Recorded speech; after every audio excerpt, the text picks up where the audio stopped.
people having started early. He started early, but the first time he gets into politics, he is actually 47. Today, if you spoke about somebody who's 47, it looks like, I think that's the age when Barack Obama became senator or president, if I'm not so wrong, that particular point. So, allow me to look at it from this way. Number one, Raila was a champion of young people.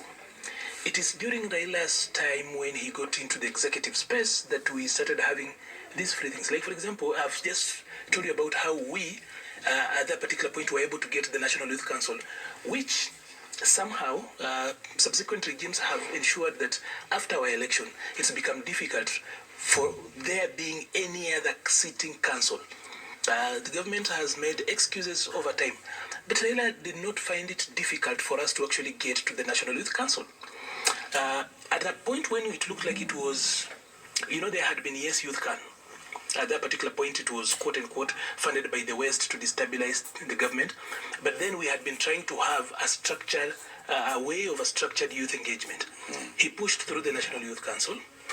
And I know that because I was on the front line on the other side to push and ensure that young people have got a platform.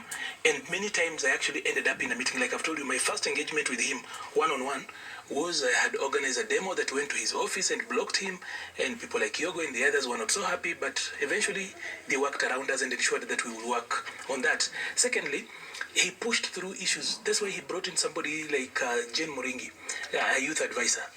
And Jen will really tell you about the many long nights and strategies that Baba really pushed to ensure that young people have got a place. And he was never afraid of young people actually coming into spaces. I am now old enough to know that politicians can actually be very insecure with young people. Baba would always open the door for young people. So when you speak about the first national youth policy, it was under his desk, by the way. At that particular point, I think he brought in Paulo Tuoma, now the governor for Busia, to shepherd that. Not that it was easy. Dealing with young people has never been easy for any generation.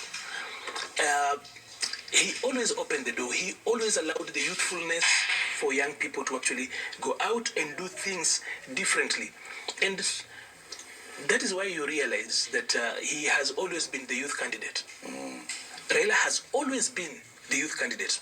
Of course, youth in and of itself is not a vote block, but a lot of times young people in this country over time, and I'm talking about millennials, and even those who came ahead of us, slightly ahead of us, I'm talking about the older generation like Kina Cyprian Nyamwamu, Simba Arati and the others, and now we, the rest of us who are the proper millennials, and even for Gen Zs, there's so much really aligned with his way of thinking.